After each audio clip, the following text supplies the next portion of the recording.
नमस्कार, जय सिया राम। आज की वीडियो में हम लेकर आए हैं प्रखर हिंदी कार्य पुस्तिका कक्षा 8 के अंतर्गत जो आती है उसका हम आज ओसीआर आधारित मूल्यांकन का अध्ययन करेंगे और उसके बाद हम जो उसके कार्यपत्रक हल करेंगे। तो आप अंत तक हमारे साथ बने रहें। इससे पहले अगर आपने चैनल को सब्सक्राइब नहीं किया है तो चैनल को सब्सक्राइब कर लें और वीडियो को आप अंत तक ज़रूर देखें। इसमें सबसे पहले ओसीआर आधारित प्रारंभिक मूल्यांकन भाग 1 इसका हम अध्ययन करेंगे। इसमें पहला प्रश्न है, रिक्त स्थान के लिए सही विराम चिन्ह चुनें। रिक्त स्थान है और अंत में दिया हुआ है, क्या यह बात सही है कि ऊँट अपने कुबड़ में पानी रखते हैं। तो ये यहाँ प्रश्न पूछ रहा है, तो यहाँ इसमें प्रश्नवाचक चिन्ह है। हमारा पहला विकल्प सही है तो इसमें हम टिक मार्क करेंगे। दूसरा प्रश्न है, सही शब्द को चुनकर दिए गए वाक्य को पूरा कीजिए। तो नीचे से जो शब्द दिए रखे हैं शुद्ध शब्द चुनकर वाक्य पूरा करना है। वाक्य है, सुबह उठकर कसरत करना मेरी का भाग है। तो यहाँ जो नीचे शब्द है इनमें से जो दिनचर्या यहाँ आना चाहिए, मेरी दिनचर्या का भाग है। और दिनचर्या शब्द है वो नीचे वाले में जो शब्द दे रखे हैं इनमें से कौन सा शुद्ध है वो हमें लिखना है। तो इनमें से चारों में से जो पहला जो शब्द लिखा हुआ है वही दिनचर्या सही है। बाकी में जो दूसरा है दिनचर्या हो गया है, तीसरे में दीनचर्या हो गया है और अंत वाला है दीनचर्या हो गया, दिनचर्या। तो यहाँ मात्रा की अशुद्धियाँ हैं, तो अपना पहला जो विकल्प है वही सही है। तीसरा प्रश्न है, मनपसंद बात नहीं होने पर गुस्सा आ जाना किसी के लिए भी होता है। किसी के लिए भी होता है। नीचे 4 विकल्प दे रखे हैं। रिक्त स्थान के लिए सही वर्तनी वाला विकल्प चुनना है। तो चारों में से तो सभी के लिए हो, किसी के लिए भी बहुत स्वाभाविक होता है। स्वाभाविक यहाँ जो शब्द है वो शुद्ध शब्द आएगा। तो यहाँ इसमें जो विकल्प जो पहला है वही सही है। चौथा प्रश्न है, रोशन की माँ बहुत स्वादिष्ट खाना बनाती है, हम सब अंगुलियाँ ही चाटते रह जाते हैं। इस वाक्य को पहचानें कि स्वादिष्ट शब्द किसकी विशेषता बताने के लिए प्रयुक्त हुआ है। तो यहाँ स्वादिष्ट बनाती है, क्या बनाती है, खाना। तो यहाँ खाने की विशेषता है, हमारा उत्तर खाने की विशेषता यहाँ उत्तर आ जाएगा। तो इसको टिक मार्क करेंगे। पांचवा प्रश्न है, नीचे दिए गए वाक्यों में से किस वाक्य में रेखांकित शब्द का सही प्रकार से प्रयोग हुआ है। तो नीचे जो रेखांकित शब्द दे रखे हैं इनका किस में शुद्ध प्रयोग हुआ है। तो पहला वाक्य है, वह एक हाथ में 2 से अधिक कटोरी नहीं पकड़ पाया। तो कटोरी 2 से अधिक है और कटोरी लिखा है, तो यहाँ उत्तर शुद्ध नहीं है। और दूसरे में है, कृपया इन 6 बाल्टियों में पानी भर दीजिए। तीसरा है, तुम्हारी कितनी अंगुली है। और चौथा है, क्या तुम सब अपने डिब्बा अभी खोल सकते हो। तो इन बाकियों में जो इनमें से हमारा जो दूसरा विकल्प सही है, कृपया इन 6 बाल्टियों में पानी भर दीजिए, क्योंकि बाकियों में है ये जो वचन इनके सही नहीं है। तो दूसरा विकल्प सही है। छठा प्रश्न है, अरे वाह आज तो मज़ा ही आ गया, इनमें उचित विराम चिन्ह वाला विकल्प चुनना है। तो इनमें से जो हमारा दूसरा विकल्प है, अरे वाह आज तो मज़ा ही आ गया और पूर्ण विराम, इस वाक्य में हमारे जो उचित विराम चिन्ह शुद्ध विराम चिन्ह का प्रयोग हुआ है। तो दूसरा विकल्प सही है, बाकी में सभी शुद्ध नहीं है। सातवां प्रश्न है, निम्न में से किस वाक्य में क्रिया विशेषण है। तो क्रिया की विशेषता बताने वाले शब्द क्रिया विशेषण कहलाते हैं। पहला वाक्य है, रोहन गीत लिखता है और गाता है। तो इसमें कोई क्रिया विशेषण का प्रयोग नहीं है। दूसरा, बालक सुबक सुबक कर रोता है। तीसरा, बच्चा गर्म दूध पीता है। तो यहाँ दूध गर्म है तो ये विशेषण हो गया।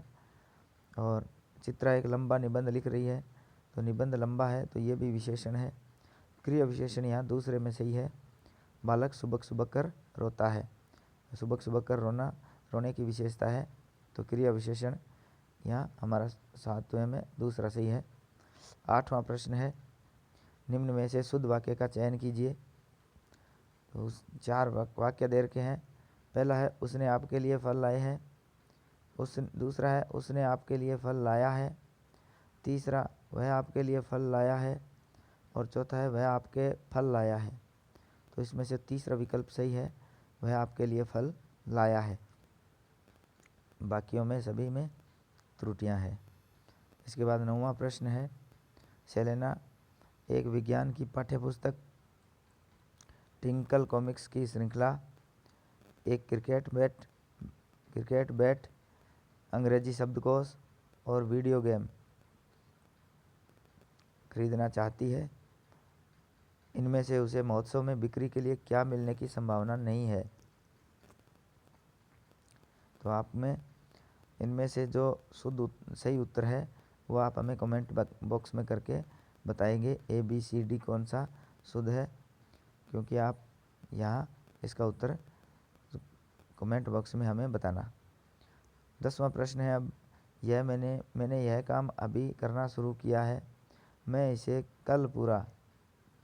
तो मैं इसे कल पूरा, तो यहाँ कर दूंगा, क्योंकि ये भविष्य काल का वाक्य है। तो मैं इसे कल पूरा कर दूंगा, तो कर दूंगा उत्तर हमारा सही है। आगे 11वां इसमें प्रश्न है, निम्न में से शुद्ध वाक्य का चयन कीजिए। शुद्ध वाक्य देखना है। तो वाक्य पहला है घर के सभी कुशल हैं। दूसरा है सभी घर के कुशल है। तीसरा घर पर सभी कुशल है। और चौथा है घर पर कुशल सभी हैं। तो इनमें से हमारा तीसरा जो विकल्प है वो सही उत्तर है। तो तीसरा विकल्प सही करेंगे।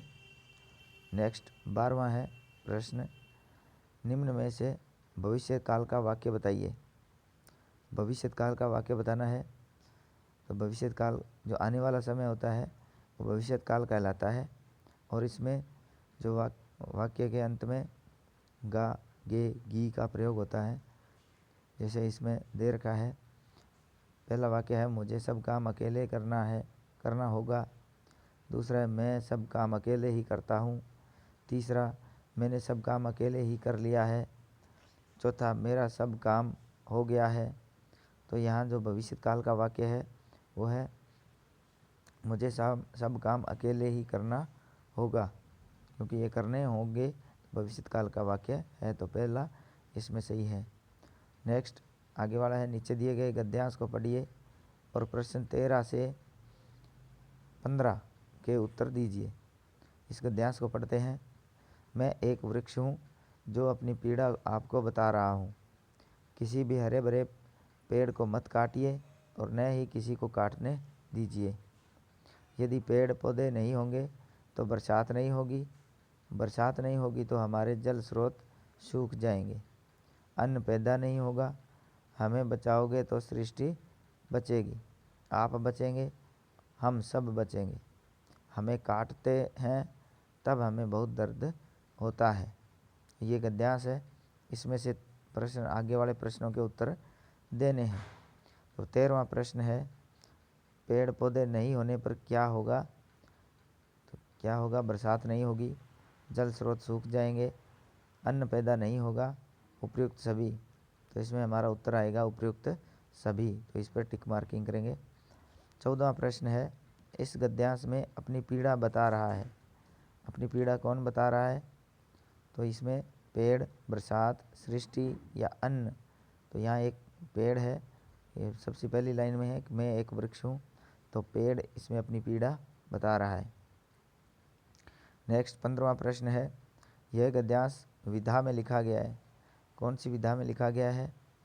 आत्मकथा, यात्रा वर्णन, दोहा या संवाद। तो यहाँ अपनी पीड़ा बता रहा है, ये अपनी खुद की कथा बता रहा है, तो ये इसे आत्मकथा कहते हैं। यात्रा वर्णन, किसी यात्रा को याद करके उसका लिखा गया वर्णन यात्रा वर्णन कहलाता है।